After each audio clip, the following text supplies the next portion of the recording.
everything that we're talking about here has been talked about in every major religious and philosophical tradition throughout history, but we have been marketed to, and we've had relationships and masculinity and understandings of gender commodified and changed into things that are for sale, that can be bought, that can be worn like clothes, instead of human experiences that we are all engaged in. Right. That was one of the big things that I heard. And then I want to say, like, go watch a video with Hugh Jackman and Ryan Reynolds talking to each other. These men love each other deeply.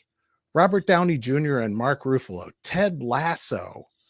There are numerous examples in popular culture right now where all of these stereotypes and a lot of these biases against men and a lot of like seeing men as two-dimensional are just getting exploded left and right. So like Russell said, like, I have more hope right now because of what I'm seeing happen out there, that men's community is a real thing, and that it's just one step for a lot of guys now.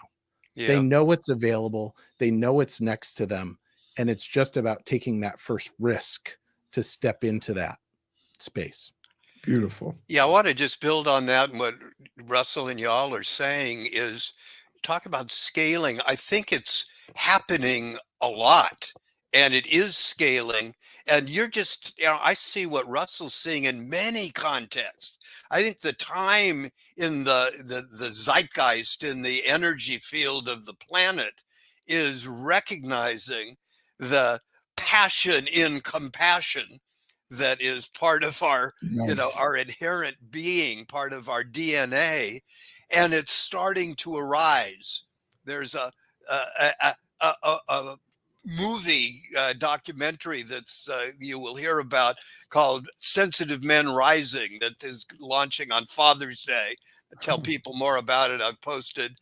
But beyond any individual thing, if we just open our hearts and open our communities and open our videos and all the different ways we communicate, I think we'll see that this is happening, and we just need to build on it and connect it and, open our hearts to being able to hear all the different ways that it's manifesting. Beautiful. I hate to say this to you, Jed, because I know you've written a lot of books, but you just said something that grabbed my attention. I mean, all of it did, but I love that term, the passion in compassion. I think that's beautiful, because I think that really is, and we think about passion as coming from the heart, and comes with passion.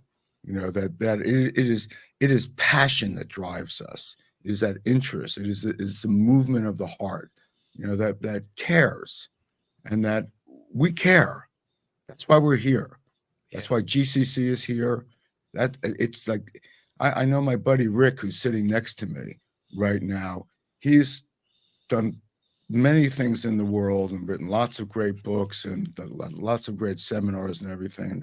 Could easily retire, and his wife wanted him to, but they said no. I think I have a little something left to do. Like, I'm just going to start this global compassion coalition. Right?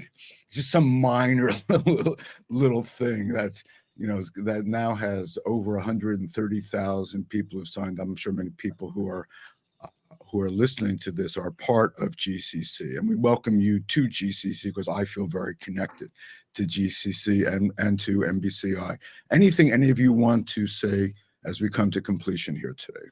I would like to say something as well. Go ahead, Russell. It just occurred to me as I'm thinking about this, as you're talking about passion, and Jed's talking about all these different ways this is coming up, that this is a really ripe moment in the history of our culture for this to happen. And I think you've got a coin with two sides of it. And I think I want to shout out to women, as you did earlier. I think the women in the feminist movement has pushed us to this point.